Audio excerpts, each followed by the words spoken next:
Welcome to Ion Radio. I'm John. And I'm Ken. And today we're going to be playing Star Trek Into the Unknown. So this is going to be the beginning of our Star Trek Into the Unknown series, and we're going to start with the beginning intro mission. Correct. We're actually playing the beginning intro mission. In the rulebook, it sets up the first couple of turns so you can learn to play. Ken and I have already done that, and you can find our video for that down in the links below. So we're going to go full force and come up with our ideas of how we want to play out the mission. Today I'm going to play the Dominion and the Jem'Hadar fighter. John, you're going to be in the Defiant. I'm going to be in the Defiant. We just randomly rolled off. Neither of us really cared which side we played. We were just excited to be playing this game. All right, so let's see how this mission unfolds, what complication comes about, and let's just get right into the game. Future Ken here from the editing room. As we were going through the video, found one or two minor issues that we did with the rules. Of course, that's easy to do in retrospect, kind of like you guys are doing right now while watching the video. Anyways, we've tried to do our best to mark down where we made a few mistakes, just so that if you're watching this trying to figure out how best to play the game, that we correct ourselves. Anyways, hopefully you guys enjoy the rest of the video. If there's something else you find that we did wrong, mark it down in the comments, let us know so we can improve our gameplay for the next round. All right, let's get to the mission.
Start of turn one.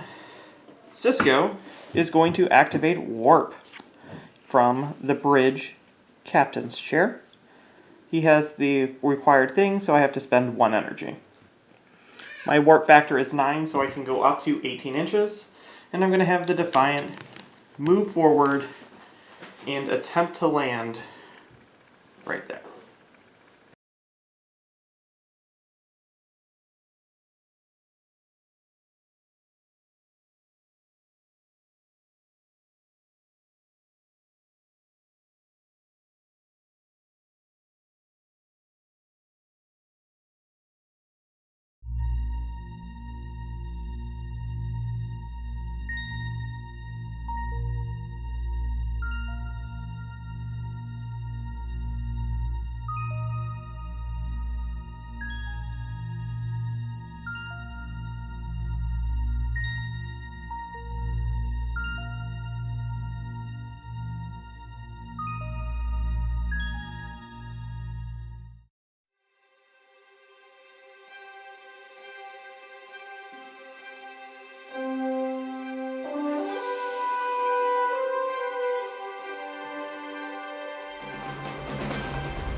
Jem'Hadar II is going to activate and do an impulse order. We do not have the technical skill, so an extra reserve power is necessary.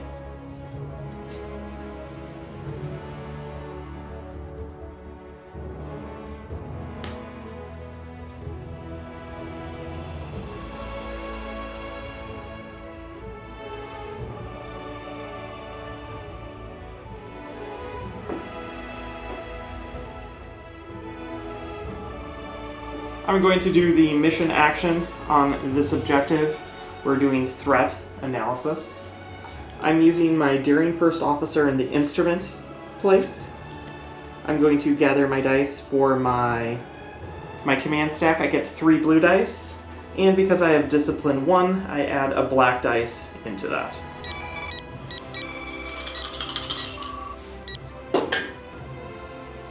Because I rolled the Delta, the comm badge, I get to change this dice to any symbol, and I will change it to that one. I choose not to do any of my rerolls. There are no opposing modifications because there's no peril on the Defiant, as we move right into resolving the outcome. Okay, I have 3 success results, and the difficulty is 2, so I do pass this test. Flag gets removed from the objective token, and I score 1 victory point for the successful test. I choose to spend the breakthrough success at this point for an additional victory point. I spend the analysis result as a kicker to change the influence tracker 1 toward my direction because of my proximity to the token. All right, back on the Dominion side, we're going to also take that mission action, the threat analysis. We are within range 4 of the objective token with my flag on it. The Karema researcher is in the instrument's location. We're going to go ahead and activate her. She does not have the discipline skill, so we're only going to be rolling with 3 intuition dice, matching the command stat for the Jem'Hadar fighter. I can re-roll the 1 die here.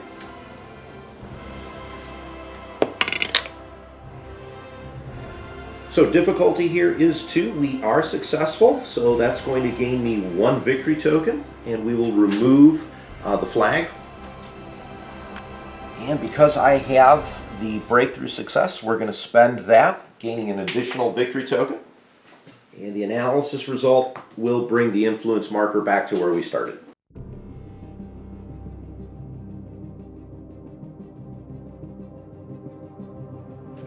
I'm going to use my engineer in the helm to make an impulse maneuver.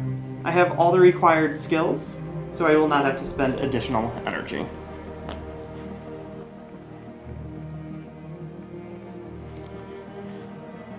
At my alert status, I can maneuver up to 10 inches.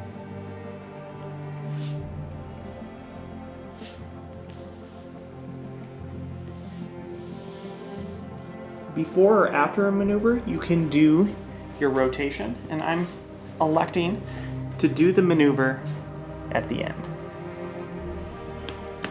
I will now move up to my 3 spots, ending myself right here. John, I am going to pass. I've already used 3 officers this round, and I elect to pass as well.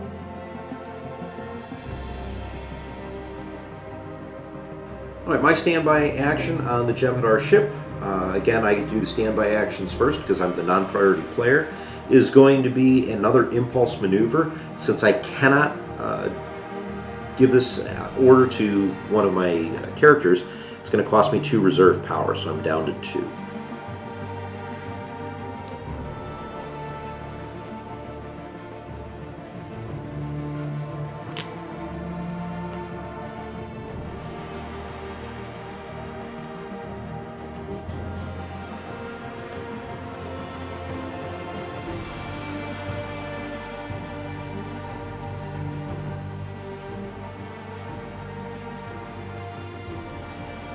Captain Sisko heeds caution here and chooses to pass to see what the Jem'Hadar ship does.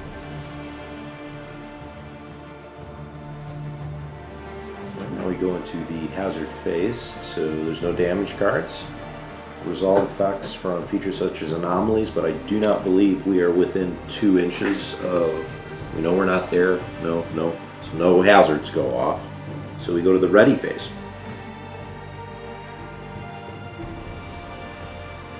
Ready officers, ready's up to 3 committed officers, and you can relocate up to 3 officers, ready, committed, or incapacitated, assigning each one to any one section or station of the ship that the officer is currently aboard. So we're readying the Chroma Researcher and the Jem'Hadar second. Swap people around. I am going to relocate the Board of Diplomat to Engineering. And then for ready abilities, all I'm doing is gaining reserve power, so I gain, so that's going to be 3 power from my alert dial, and then because the Vorta Diplomat has a technical skill of 1, I gain 1 extra.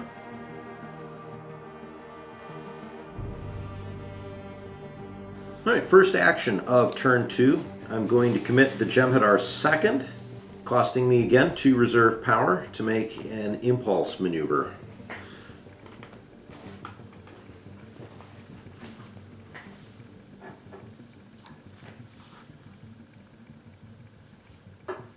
Move ahead at impulse of 4, and then we are going to turn the ship my maximum of 2.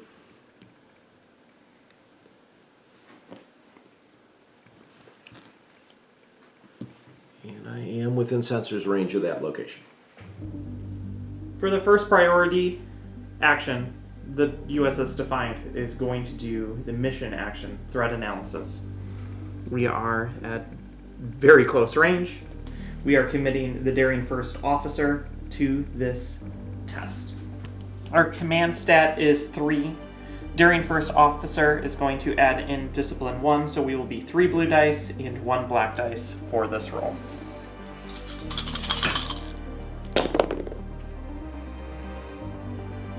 We're going to choose to re-roll both of these dice, because my instrument power currently is 2. So I have just succeeded on this test and get nothing extra besides 1 victory point.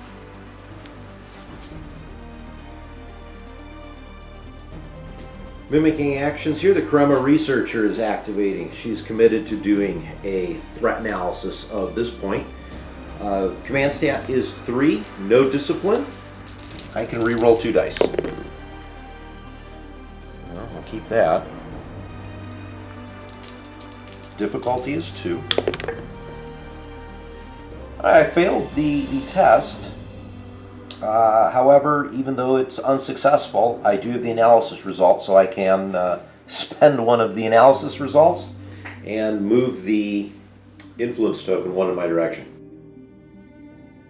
Benjamin Sisko, after observing where the Dominion have been, has decided to command Helm to go at max impulse speed over to see what the Dominion are doing with the Federation sensor beacons.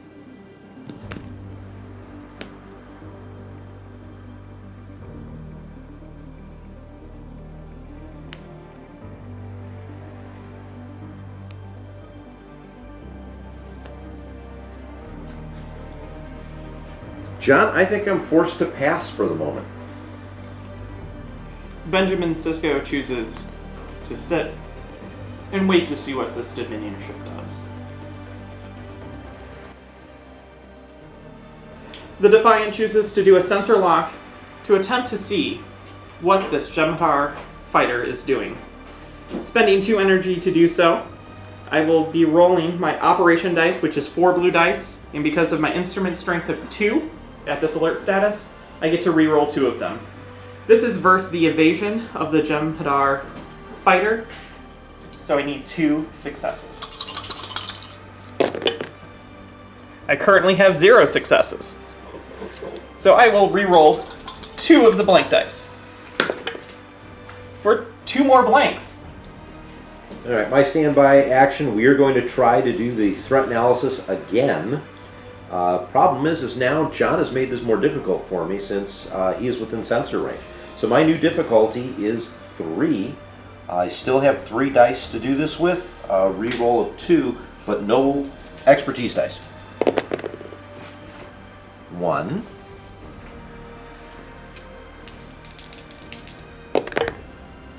None. So I failed the test. Influence is already as far as it can go on my side. That's the end of the test. All right, standby phase is over. Hazard phase, we have no hazards to worry about. So we go on the ready phase. Starting with priority player, I have no peril. I'm going to ready my 2 officers. So I'm relocating the Vorta diplomat from engineering to the captain's chair. I'm also going to swap the Crema researcher and Talak Talan on the instruments and tactical stations. After that failed sensor attempt, Cisco is deciding to take the instruments, and the daring first officer is going to take the captain's chair.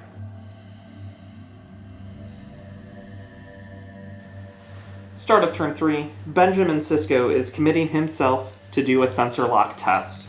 Spending 1 power to do so. I get 4 blue dice for my operation stat, 1 black dice because Benjamin Cisco has Ordnance 1. I will be able to re-roll 2 of these dice. It is against the evasion of the Gemidar fighter, so I need 2 successes.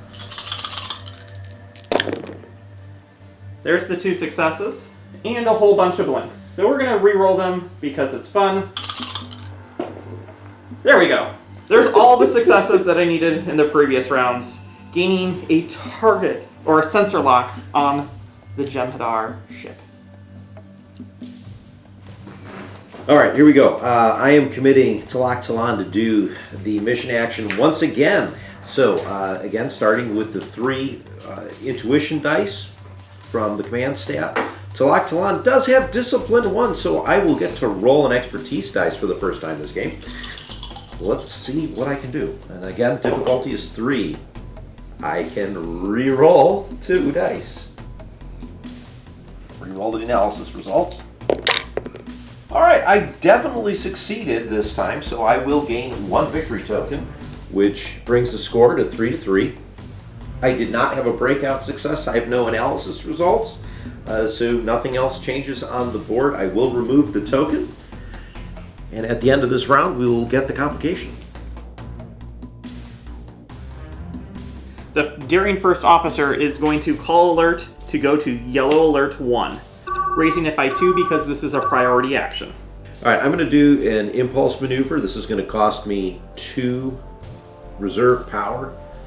But what I'm going to do, John, is rotate like so in place, looking at that objective token. And we're going to find out in a minute why.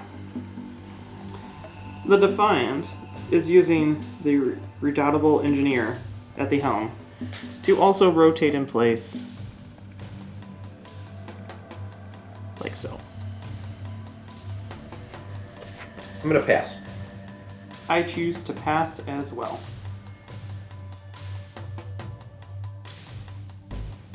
I think, John, I am not going to take an action here in standby. The Defiant is going to use standby to use impulse engines. That will cost me 2 energy, and I can move up to 7.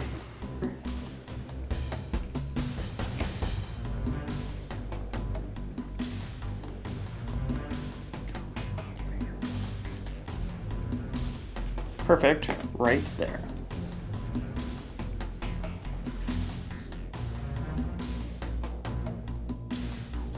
Going to the ready phase, John, that starts with you. You have no peril. You can ready 3 of your officers. The engineer is moving to engineering. Cisco retakes the captain's chair, and the first officer goes to helm. I will gain 3 energy for my ship status, and then because my engineer is now here with the mechanics, I will gain 2, but I will max out at 6 energy. We're going to recover the Jem'Hadar second and Talak Talan. And then we are going to move Talak Talan back to tactical. The Karema researcher goes back to instruments. And we will regain 3 energy with reserve power, but I max out at 6. Priority shifts to the Dominion player, and we move into the complication.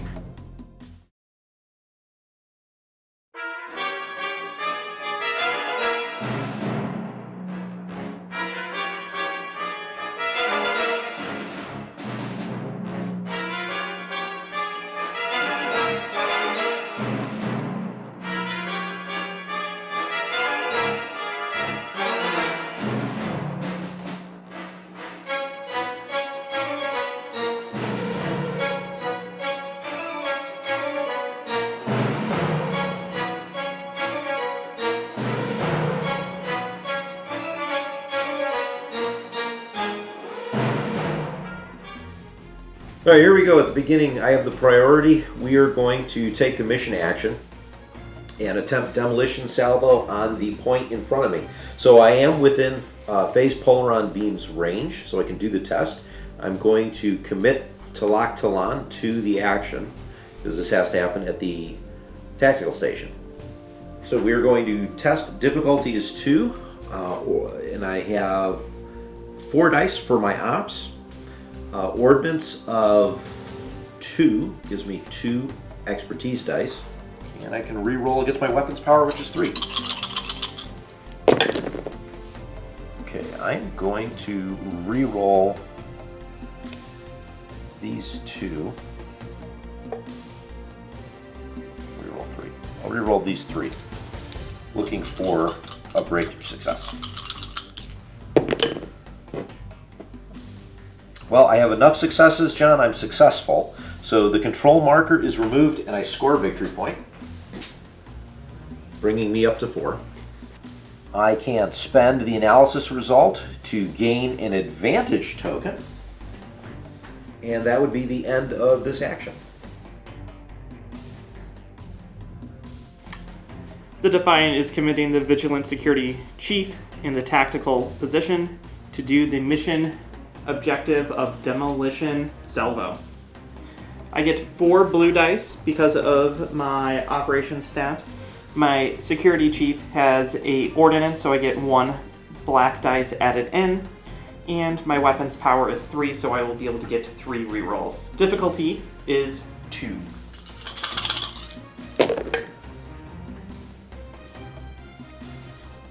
I choose to reroll all 3 of these dice. Delta make it the breakthrough. Yep. Delta is going to be changed over to be the breakthrough. I have passed this test because I have 2 successes, gaining me 1 victory token. I can now score an additional victory point because I'm at distance 2 and have the breakthrough success. I can also spend the analysis die to gain an advantage token. Now we're going to commit the Jem'Hadar second to an impulse maneuver. This is again going to cost me 2 reserve power. I just don't have the skill set to do it, and I need to use burn power. We are just going to spin around and focus in on this Federation outpost here. We are committing the daring first officer at the helm to do a maneuver. We're going to rotate our ship to face down that last Dominion outpost. All right, John, I'm going to pass. I pass as well. Going into standby phase, you make the first action. I'm going to choose to fire weapons. Captain Sisko looks at his crew and commands, "Fire the full spread." We will start with the rear torpedo first. Ooh. Then we're going to fire out the front. I'm gonna put that down in a minute. Then we're gonna fire another one. Both of these with endurance 2.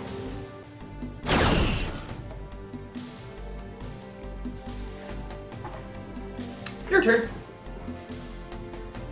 Well, that changes the calculus a little bit here, John. And you got a sensor lock. I do.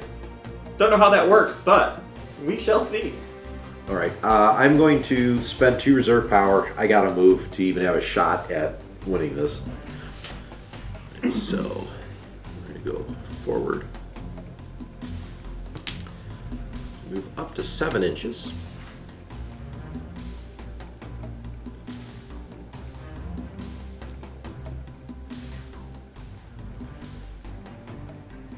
And then I'm going to make my turn of 2.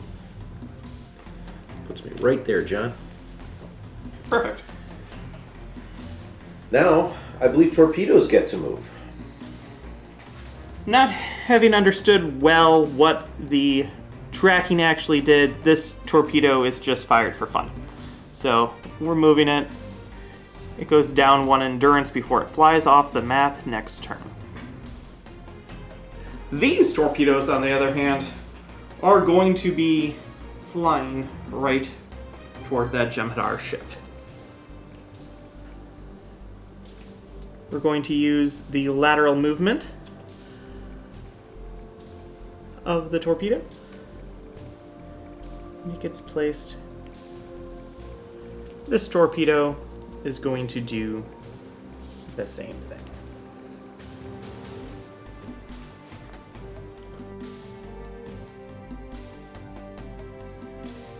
All right, so beginning of the hazard phase, John, I'm within 2 inches here. We're going to flip this token. It's number 1. So that is a wreckage field. I am within 2 inches of it, so I can either gain a peril token or spend 2 reserve power. John, I'm going to gain the peril token. Smart move. Weapons array, 360, 4 inches, 3 intuition dice. This station is going to shoot into the front arc of the Jem'Hadar ship. Alright, so it does hit. We have 2 damage that's going to hit me. I have 3 shields in the front, my current alert status. I'm going to burn all the remaining reserve power to suck up the damage with shields.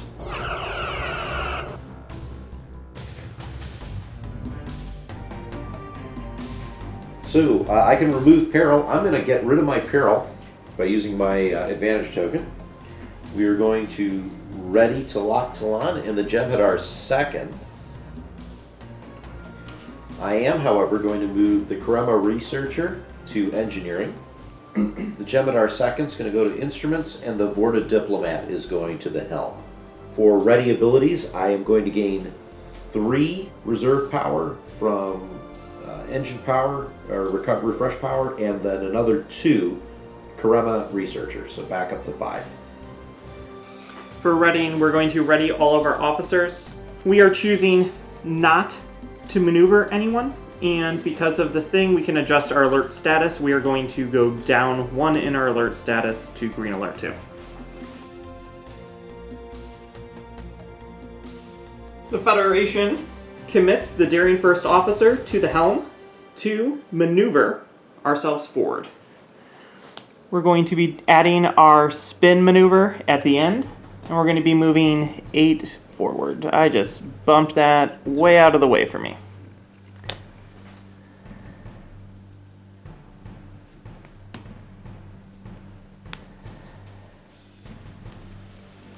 I am way not far enough.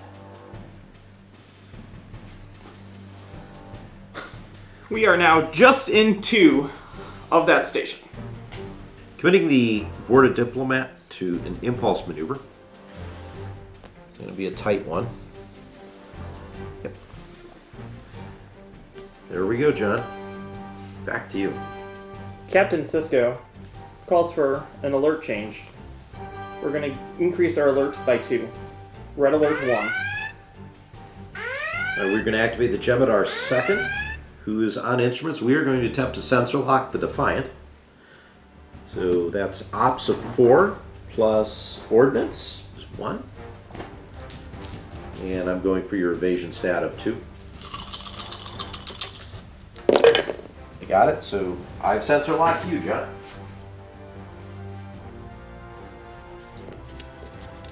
We are going to use the Defiant, and we're going to use the mission action, which is Demolition Salvo, to attempt to destroy the last of the Dominion outposts. Here we go. 4 dice for my operation stats, plus 1 black dice for my ordnance. I will be able to reroll 4 dice.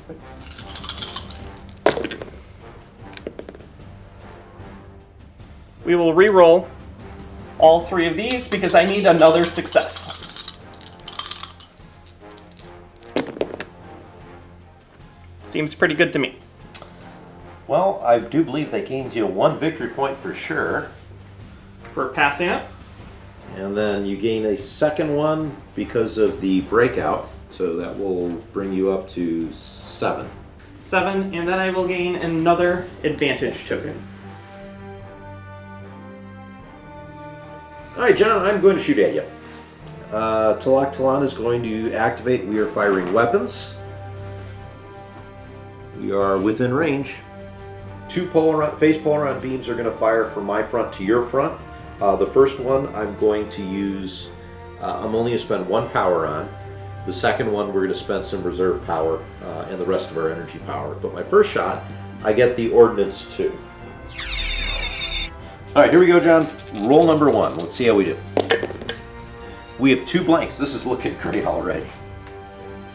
So re-roll these 2. Okay, I have 3 hits. I've got no way to modify it. I have no peril, so that can't happen. So that's 3 results. I believe that hits.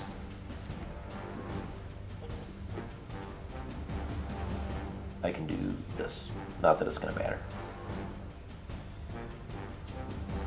3 reserve energy to cancel that entire attack. And then the second attack is also from the second phase polaron beam. I have 3 power that I'm going to use to this. So here we go. I'm going to be a little risky here, John. I'm going to re-roll the single. So you're taking 4 now. 4 damage. First one, I turn, I get a damage card. Hazard, an opponent may spend 1 of the ship's blank to move this card to another bridge station, then the officer at that station sustains 1 thing. Assign to a bridge station. Here you go, instruments.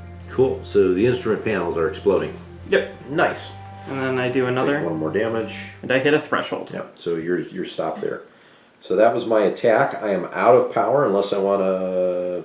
No, I'm out of power, so that's the end of my attack. I will pass. Okay, I am also going to pass.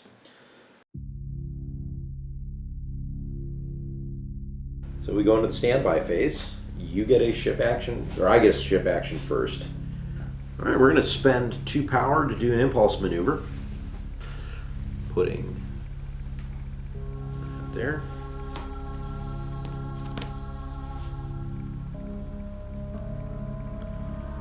Move 7.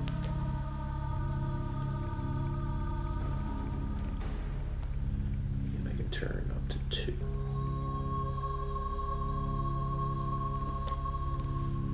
There's my move.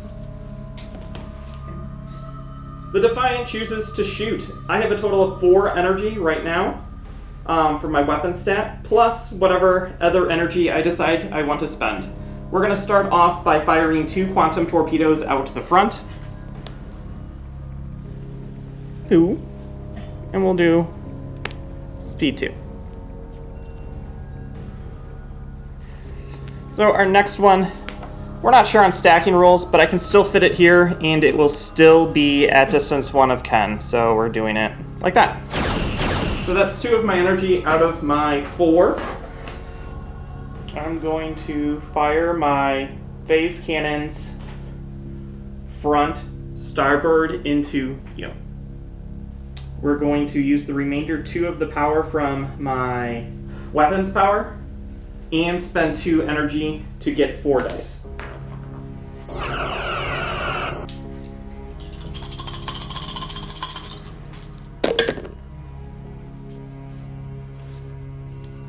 We will spend the Pulse 2 to reroll both of these for a total of 5 hits. All right, well, I'm just going to go ahead and take the hits because I'm not going to burn power. So first one does nothing. Second one gives me a damage card. Exploding panels assigned to a bridge station. And we move down to 2 damage, and I'm at a new damage break. Okay. I think that is all of my attacks for this round. And well, that's a standby action, right? So now the projectile activate. Cool, we're going to start with this first torpedo. This first torpedo is at distance 1, and if I had to choose, it's going to be against your rear arc. Because that's the direction. It's going to detonate 4 dice. It has blast 1, but I'm locked, so it only is going to attack your ship. First torpedo, 4 dice. No rerolls, right? No? 4 black dice, 1 reroll. We will reroll one of these. And we'll set both of those to critical results. This gets even better because now you can force a crit. So I am going to use my reserve power with the shields, removing that. So you're still going to hit me for 1. Correct. So that 1 damage brings me down to hull value of 1, and I hit a crew damage. So my crew has gotten weaker. That was the first torpedo. Doop. Now we're going to use the second torpedo, and it's going to hit you with the same thing.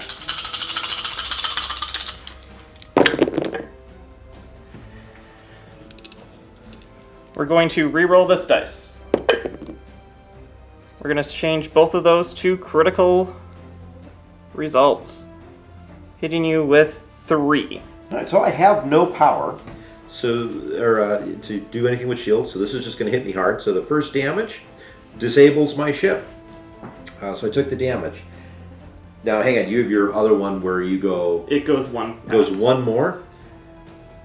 And that will destroy the Jemadar fighter.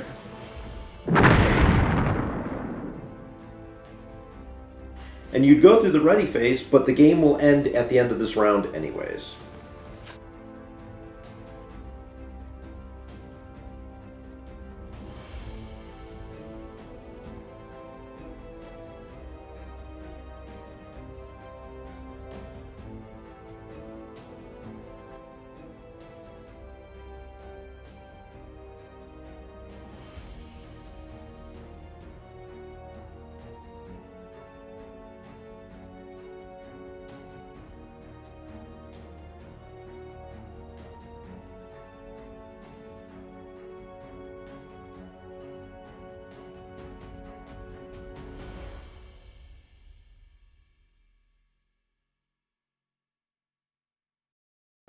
We're back. Okay, let's pause for a moment, right? I love torpedoes. I love firing torpedoes. My favorite ship in Star Trek is the Akira class because it has 15 torpedo launchers. Most games, if I get to track a torpedo or projectiles, that's my thing. I don't know if you guys noticed, the entire time I was playing this game, from beginning to the end, my whole point was to get a target lock on you and then shoot you with torpedoes. And it worked. Oh man, it worked way better than I thought. You know, you guys didn't see this, but the look John had on his face when he's like, Ken, I need 3 torpedo markers. His giant grin. I was just very happy to be able to fire torpedoes. Full spread, all the time. Yeah. And I'm going to say this, I have a newfound appreciation for how devastating quantum torpedoes can actually be. Well, learning rules. So we've read the rules. Yes. To then actually do the rules are 2 different things. That's true. Because the reason why I fired the torpedo out the back is I thought I was going to like home it into you. Because that would have been really awesome. But that's not the case. And then when we went to roll the dice, I had a handful of 4 blue dice, and I'm reading it, and I'm like, wait a minute. Quantum torpedoes are Quantum black dice. torpedoes are black dice. When I flip those out, because those are really the only dice I'm good at rolling in this game. And it's just like, kaboom. And there was still 2 more torpedoes that would have hit you if that didn't blow you up. Right. So, I mean, there we're at it with the end score, which wound up being 7-4. I believe. I decided at the end there, as soon as you got that final station, there was no way I was getting 7 victory points. If John would have gotten 6, I would have gone to attempt to tie him. Then I would have won regardless. Well, if you would have disabled me, you could. You would have been fighting. But at that point, it was I need to attack John, so that's why I decided to turn in and just make my shots. And if I could have taken him out, I would have had a chance to tie and win the game. But hey, this is where we're at with how the game wound up ending out. I still have a lot of fun. I mean, it's Star Trek, and we saw a ship get blown up. I did not actually expect to hit you with any of my torpedoes. I just had fun launching them, and then they hit. So that's my experience. Extra bonus for you, John. So I did this for you, just so you could have fun. There is a point in it that I was trying to get a target lock on you at the beginning. Part of me was just going to fire torpedoes at you right then and there. But I failed the target lock the first time, and then I wasn't able to fire torpedoes. But I was like that close to just full spreading you right then and there at the very beginning. That move actually was, I think, one of the pivotal defining moments when you decided to jump across the system at full impulse, and you were able to get within range of that objective point just get in there, and that increased the difficulty. I didn't make the test. And that's kind of what threw me off at that point. There was no way I really had to improve, and you had to do not so well. You didn't really have any of the little peril tokens, which would have forced me to I could have forced you to re-roll. Yeah. Side note, you guys didn't see this. When Ken was teaching me to play this game, if you follow the guide, which is what we did before, I got a peril token because I failed to heal a station that it automatically gave you the card for the learn to play. And then I just kept collecting peril tokens. It was a very not fun experience. John does not roll D8s very well. No, I do not. If you've been a fan of some of our other series, you know that. But needless to say, I did enjoy our opening mission here for Star Trek Into the Unknown. And John, what is next with Into the Unknown? We're going to now that we've played the intro, we're going to now continue on, and we're going to start doing the campaign missions. And one thing we want to do at this point here is thank Wizkids for sending us out the core set so that we're able to open this up and get into these missions before the game release, so you guys can see what you can get in the box. And there's a lot in this core set box. If you haven't seen the unboxing, check that out as well. Big shout out and thank you to all of our Patreon members. This is the first time we are filming in my new basement studio, so it's been a long time for us, so we're happy that we're able to get together and have a space that we can start recording again. So thank you for sticking with us. If you'd like to check out our Patreon, there's a link down below. All right, until next time, I'm Ken. I'm John. And this is Ion Radio.